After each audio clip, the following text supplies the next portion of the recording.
Several weeks ago, Ohio Senators Rob Portman and Sherrod joined a dozen other senators from both sides of the aisle to urge U.S. Attorney General Eric Holder to be more aggressive in fighting the nation's heroin epidemic. Tonight, our Hooked on Heroin series looks at what the feds are doing currently to help Ohio and how federal Medicaid dollars could be a key weapon in that fight. He would have graduated this year. Matt Mullins and his dad Mitch can only ponder the difference a day might have made. And we were waiting on a bed, and 3 days went by, and in the process of that, he expired before the bed was ready.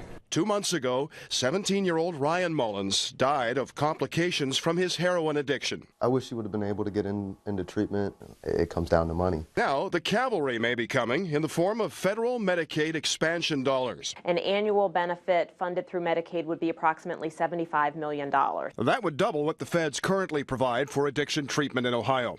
The state's head of addiction services, Tracy Plouck, expects she'll use it to expand treatment options and facilities. That's going to allow the state and local authorities to make investments in other gap areas like employment and housing and peer support. As for cleaning up Ohio's drug trade, Central Ohio is designated a high-intensity drug trafficking area, or HIDA. As such, our area's two multi-agency drug task forces get $150,000 between them.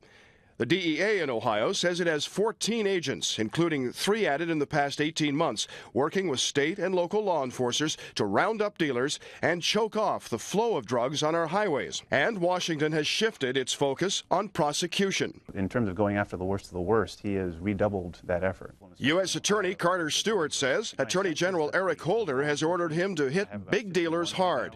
But for the people who are lower level dealers or addicts, we're being told to be smart with them and to try to funnel them into treatment programs. How do you get more effective drug treatment? Senator Rob Portman, seen here at a recent heroin roundtable, agrees the focus should be on treatment and recovery.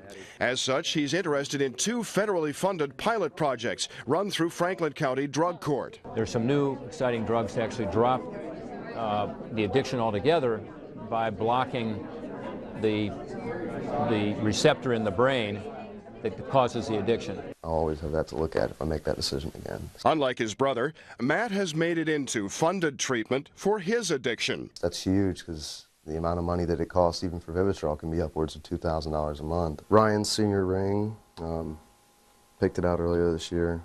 While Matt and his dad understand how important money is to this fight, I wish that the eligibility that's starting to become available now would have been there then. They also want the feds to know it's a few minutes that can make all the difference. If the government could establish a means to where when somebody says, "Okay, I want help," they're able to immediately get in and get help. That could save countless lives.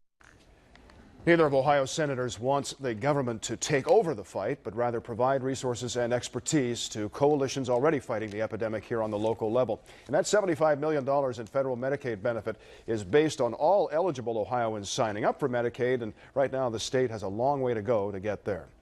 We'd like you to join the conversation by attending our upcoming ABC 6 On Your Side Hooked on Heroin Town Hall. That's next Wednesday, the 21st, from 7 to 8 at the Columbus Museum of Art on East Broad. Sign up ahead of time at abc6onyourside.com. Click on Hooked on Heroin there on the left-hand side of the page. The governor and the attorney general will both be there.